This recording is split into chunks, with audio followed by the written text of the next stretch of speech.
இன்னும் இருக்கக்கூடிய ஆளுமைகள் அனைவருக்கும் என்னுடைய அன்பு மாணவ செல்வங்களுக்கு என்னுடைய முதல்கள் வணக்கத்தை தெரிவித்துக் கொள்கிறேன்.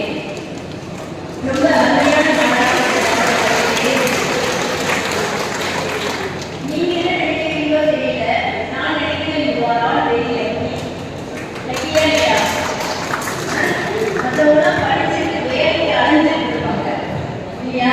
டிகிரிலாம் முடிச்சுட்டு என்ஜினியரிங் முடிச்சு வீட்டுக்கு என்ஜினியர் வீட்டுக்கு கொடுத்தாரு பிஇ 10 பேர் அப்படி அலைஞ்சிட்டா வரணுன்றதுக்காக தான் இந்த மாதிரி ஒரு நிகழ்ச்சியெல்லாம் வருது. இந்த மாதிரி ஒரு நிறுவனத்தை நீங்க சேர்ந்துருக்கீங்க.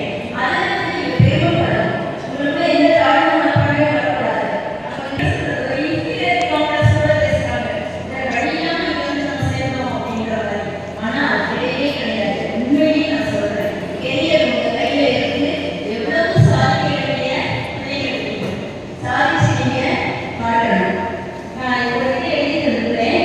The man who wins is the man who thinks he can அப்படின்னு சொல்லியிருக்காரு. என்னால் முடியும் என்று எவன் நினைக்கிறானோ அவன்தான் வெற்றியாளராகிறான். என்னால் முடியும் அப்படின்னு நீங்க நினைக்கிறீங்களா? நினைக்கிறீங்க இல்லையா?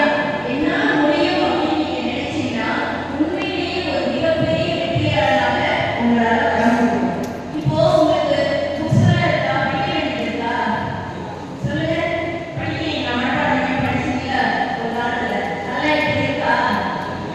என்ன இருக்கு? படிச்சு எழுதுறது இருக்கா? இப்போ எல்லாமே பிராக்டிகல்ஸ் தானே. பிராக்டிகல்ஸ் தானே, செய்முறை தானே. யார் இல்லைன்னு சொல்றாங்க? பிராக்டிகல்ஸ் தானே பண்றீங்க இல்லையா? அது ஜாலியா பண்ணலாமே. ஸ்கூல்ல இருக்கிற பிராக்டிகல் கிளாஸ்க்கு ஜாலியா தான் போனீங்க. என்ன கேர்ள்ஸ் உண்மைதானே? எனக்கு தெரியும். ஏன்னா நான் டீச்சரா இருந்து நான் பார்க்குறப்போ பிராக்டிகல் கிளாஸ்ல ரொம்ப ஜாலியா தான் போயிட்டு இருப்பாங்க. அது மாதிரி இப்போ முழுமையாக நீங்கள் செய்முறை பயிற்சி இருக்கும் பொழுது எதுக்கு உங்களுக்கு அந்த சோர்வு வருது? சோர்வே நமக்கு வர வேண்டாம். இந்த செய்முறையில் நாம் திறம்பட நம்முடைய திறமைகளை காட்டணும். இங்கே பெண் கல்வி பற்றி பேச என்னை அழைத்தார்கள். எனக்கு இப்போ என்ன தெரியுமா யோசனை வருது? பெண் கல்வியை பற்றி நம்ம இப்போ பேச வேண்டியதே இல்லை. அந்த அளவுக்கு பெண்கள் முன்னேறி இருக்கிறாங்க. இருக்காங்களா இல்லையாமா? எல்லா துறையிலும் பெண்கள். நம்ம டிஸ்ட்ரிக்ட் எடுத்துக்கோங்க.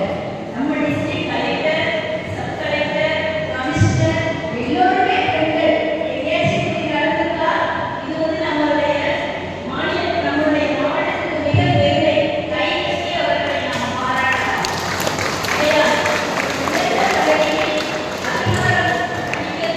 இருக்கக்கூடிய ஒரு பதவியில் பெண்கள் இங்கு அமர்ந்திருக்கிறார்கள்.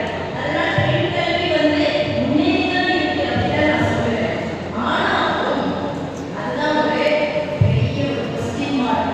ஆனால் நான் ஸ்கூல்ல பாடம் சொல்லுவேன், ஒரு சென்டென்ஸ் சொல்லி முடிச்சுட்டு பட் அப்படின்னு சொல்லிட்டீங்கன்னாலே போச்சு. இப்போ ஹோம்ஒர்க் எழுதிட்டு அப்படின்னு கேட்கிறப்ப எழுதிட்டேன் பட் அப்படின்னு